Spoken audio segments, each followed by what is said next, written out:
तो आज हम बात करने वाले हैं टोमी अदेयेमी की एक बहुत ही मशहूर किताब children of blood and bone के बारे में।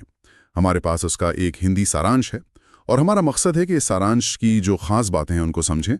कहानी क्या है, कौन है हम किरदार, और ये किताब हमें सोचने पर क्या मजबूर करती है। तो चलिए शुरू करते हैं। ये कहानी हमें ले जाती है ओडिशा नाम की एक काल्पनिक दुनिया में। ऐसा लगता है कि ये अफ्रीकी कल्चर से काफ़ी प्रेरित है। एक ज़माना था जब यहाँ जादू, मतलब जिसे माजी कहते हैं, वो बहुत आम था, रोज़मर्रा की ज़िंदगी का हिस्सा। पर अब सीन कुछ और है। हाँ, अब हालात बिल्कुल बदल गए हैं। जैसा कि समरी में जिक्र है, एक काफी बेरहम राजा है जिसने जादू पर पूरी तरह पाबंदी लगा दी है। और सिर्फ पाबंदी नहीं लगाई है, बल्कि माजी समुदाय को बहुत बुरी तरह कुचला जा रहा है। उनकी शक्तियां चली गई हैं, उन्हें सताया जाता है, और समरी बताती है कि बहुतों को तो मौत के घाट उतार दिया गया। तो कहानी की शुरुआत ही इसी टेंशन और दमन के माहौल से होती है। अच्छा, मतलब जहाँ जादू कभी एक तरह से जिंदगी का रंग था, अब वो एक छुपी हुई, एक दबी हुई चीज बन गया है। ये तो बड़ा बदलाव है। सोचकर ये अजीब लगता है कि एक पूरी की पूरी संस्कृति को ऐसे मिटाने की कोशिश हुई। बिल्कुल, और ये सिर्फ शक्तियों का जाना नहीं था। समरी इस बात पे जोर देती है कि ये एक सोची समझी कोशिश थी माजी समुदाय की पहचान मिटाने की। उनकी जो परंपराएं थीं, उनका जो वजूद था, वो सब खतरे में। जो माजी बच गए वो बेचारे डर के साए में जी रहे, बिल्कुल हाशिए पर। मतलब माहौल में एक तरह का खौफ और बेबसी है। और इसी माहौल में, इसी अंधेरे में एक उम्मीद की किरण की तरह उभरती है कहानी की हीरोइन सेलिया देबोला। समरी में बताया गया है कि उसकी माँ भी एक बहुत शक्तिशाली माजी थी और उन्हें उसी वक्त मार दिया गया था जब ये सब हुआ, जब जादू खत्म किया गया। तो अब जेली के कंधों पर सिर्फ अपनी जान बचाने का बोझ नहीं है, बल्कि शायद जादू को वापस लाने की जिम्मेदारी है। हाँ बिल्कुल, ये सिर्फ शक्तियों की वापसी की बात नहीं है, ये उसके लोगों के लिए उनकी खोई हुई इज्जत और इंसाफ की लड़ाई भी बन जाती है। जेली का किरदार काफी साहसी दिखाया गया है समरी में। हाँ, वो तो लगता ही है। लेकिन एक और किरदार है जो कहानी में आप कह सकते हैं एक अलग तरह की कॉम्प्लेक्सिटी लाता है। वो है राजकुमार इनान। ये उसी राजा का बेटा है जिसने ये सब किया है। और समरी के हिसाब से इनान के अंदर एक गहरा संघर्ष चल रहा है। उसे बचपन से सिखाया गया है कि जादू खतरनाक है, माजी बुरे हैं, तो वो डरता है। पर फिर वो जेली से मिलता है और कहीं ना कहीं वो जादू की तरफ और शायद जेली की तरफ भी खींचने लगता है। अच्छा। हाँ, तो ये जो अंदरूनी कश्मकश है, ये उसे सिर्फ एक विलन का बेटा या राजकुमार नहीं बनाती, बल्कि एक ज्यादा एक मानवीय किरदार बना देती है। ये तो काफी दिलचस्प है। मतलब वो अच्छे और बुरे के बीच, या अपनी ट्रेनिंग और अपनी फीलिंग्स के बीच फंसा हुआ है। और फिर उसकी बहन भी है, राजकुमारी अमारी। समरी उसके बारे में क्या बताती है, वो कैसी है? अमारी भी एक बहुत अहम किरदार है। वो महल की शानो शौकत में पली बड़ी है, सब कुछ देखा है उसने, लेकिन अपने पिता के जो जुल्म है वो उन्हें देखकर बहुत बेचैन है, असहज है। और फिर कहानी में कुछ ऐसा होता है कि वो महल छोड़ देती है, अपने पिता के खिलाफ जाती है और जेली का साथ देने का फैसला कर लेती है। अरे वाह, ये तो बहुत बड़ी बात हुई। मतलब ये दिखाता है कि जुल्म के खिलाफ आवाज कहीं से भी उठ सकती है ना? ऐसा जरूरी नहीं कि आप खुद उसका शिकार हों। अमारी का किरदार तो ये साबित करता है कि सही और गलत की समझ और उसके लिए खड़े होने की हिम्मत किसी में भी हो सकती है, चाहे वो सत्ता के कितने ही करीब क्यों ना हो। बिल्कुल सही कहा। अमारी का ये जो कदम है वो कहानी को एक नया मोड़ देता है और ये दिखाता है कि बदलाव की उम्मीद हमेशा रहती है और कभी कभार वो सबसे अनअपेक्षित जगहों से आती है। तो अब हमारे पास हैं जेली, उसका भाई तैजन, समरी में उसे जेली का भाई ही कहा गया है, और अब राजकुमारी अमारी भी। ये तीनों मिलकर क्या करते हैं? समरी में जिक्र है कि जेली को कुछ खास मिलता है, कोई स्क्रोल।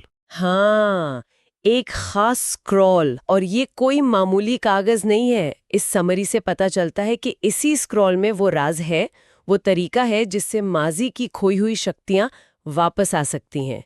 तो ये कहानी का एक बहुत बड़ा टर्निंग पॉइंट बन जाता है। समझ गया। तो अब मंजिल एकदम साफ है। जेली, अमारी और तजेन, ये तीनों इस स्क्रोल के साथ निकल पड़ते हैं एक खतरनाक सफर पर। मकसद एक ही है, ओडिशा में जादू को दोबारा जिंदा करना। ये तो सिर्फ शक्तियां वापस लाना नहीं हुआ, ये तो जैसे इतिहास को बदलने की कोशिश है। और जाहिर सी बात है, ये सफर आसान नहीं होता होगा।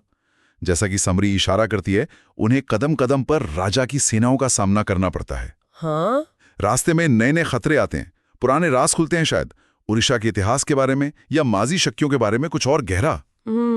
और इनान का क्या? उससे भी तो टकराव होता ही होगा इनका। हाँ, वो इनवान वाला एंगल भी काफी उलझा हुआ लगता है।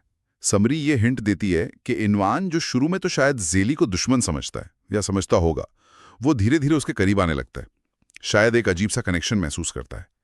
ये बदलते रिश्ते, ये खतरे, ये राज, ये सब मिलकर कहानी को यकीनन बहुत दिलचस्प और अनप्रिडिक्टेबल बनाते होंगे। ऐसा लगता है कि एक्शन और इमोशन का एक तगड़ा मिक्सचर है। एक्शन और इमोशन तो है ही, बिल्कुल है, लेकिन यहीं पर यह कहानी एक कदम और आगे जाती है।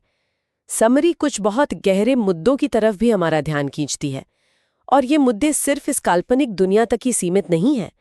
सबसे बड़ा मुद्दा जो उभर कर आता है वो है जातीय या नस्लीय उत्पीड़न का और सामाजिक भेदभाव का। माजी लोगों के साथ जो हो रहा है, उनकी पहचान छीनना, उन्हें दबाना, उन्हें मारना, ये असल दुनिया में हमारे समाज में होने वाले भेदभाव और अन्याय की एक बहुत साफ तस्वीर पेश करता है। मतलब ये फैंटेसी होते हुए भी बहुत रियल लगती है। हाँ, ये कनेक्शन तो बिल्कुल साफ नजर आता है। माजी का संघर्ष सिर्फ जादू के लिए नहीं लगता, बल्कि अपने वजूद के लिए, अपनी पहचान बचाने के लिए लगता है। और एक और चीज जो उभर कर आती है, खासकर इनान के किरदार से, वो है अपनी पहचान को स्वीकार करने का संघर्ष।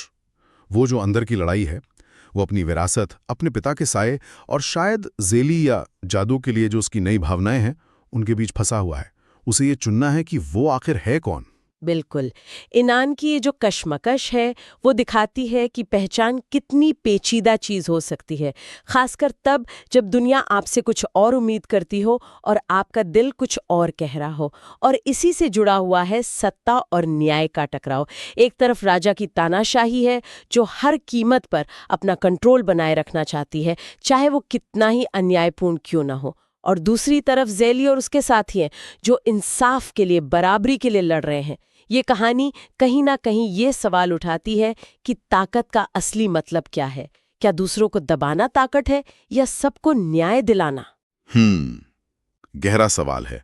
और एक आखिरी बात जो समरी हाईलाइट करती है, वो है अपनी संस्कृति, अपनी रवायतों और अपनी विरासत को बचाने की अहमियत। जादू का वापस आना सिर्फ शक्तियों का लौटना नहीं है। ये माजी समुदाय के लिए अपनी खोई हुई पहचान, अपनी अनोखी संस्कृति और अपनी परंपराओं को फिर से पाने जैसा है। ये लड़ाई सिर्फ भविष्य के लिए नहीं, बल्कि अपने अतीत को, अपने गुजरे हुए कल को इज्जत देने के लिए भी है। सही कहा आपने। ये चीज कहानी को और भी मायने देती है। ये सिर्फ एक हीरो या हीरोइन की कहानी नहीं रह जाती, ये एक पूरे समुदाय की अपनी जड़ों को बचाने की कहानी बन जाती है। हाँ, तो अगर हम इस सारी बातचीत को समेटें, इस समरी के निचोड़ को देखें, तो ये बिल्कुल साफ है कि ये सिर्फ एक एडवेंचर स्टोरी नहीं है, यह सिर्फ मैजिक वाली फैंटेसी नहीं है। नहीं, बिल्कुल नहीं। ये उससे कहीं ज्यादा गहरी कहानी है। समरी से सामाजिक नाइंसाफी, जुल्म और उसके खिलाफ उठने वाली जो आवाज होती है, उसकी कहानी बताती है। ये दिखाती है कि कैसे मुश्किल से मुश्किल हालात में भी, जब ऐसा लगे कि हर तरफ अंधेरा है, तब भी एक अकेली लड़की या कुछ लोग मिलकर अपने लोगों के हक के लिए, अपनी संस्कृति और पहचान के लिए एक बहुत ताकतवर जालिम हुकूमत से टकरा सकते हैं। ये उम्मीद की कहानी है, हिम्मत की कहानी है और प्रतिरोध की कहानी है। ये याद दिलाती है कि बदलाव मुमकिन है अगर आवाज उठाने का जज्बा हो। तो ये थी children of blood and bone के हिंदी सारांश पर हमारी एक गहरी बातचीत। हमने ओडिशा की दुनिया को समझा, ज़ेली, इनान, अमारी जैसे किरदारों के सफ़र और उनकी अंदरूनी कश्मकश को देखा, और साथ ही उत्पीड़न, न्याय और सांस्कृतिक पहचान जैसे उन गंभीर विषयों पर भी बात की जो इस कहानी को इतना खास बनाते हैं। लेकिन आज की हमारी दुनिया में जो ताकत के संघर्ष हैं, पहचान की लड़ाइयां हैं, नाइंसाफी के खिलाफ जो जद्दोजहद चल रही है, उनसे ये कहानी कैसे जुड़ती है? किसी संस्कृति को जब दबाया जाता है तो उसका असर एक पूरे समुदाय पर क्या होता है? और फिर अपनी उस पहचान को वापस पाने की जो कोशिश होती है, वो असल में क्या मायने रखती है? ये कुछ ऐसे सवाल हैं जिन पर ये कहानी हमें सोचने पर मजबूर करती है।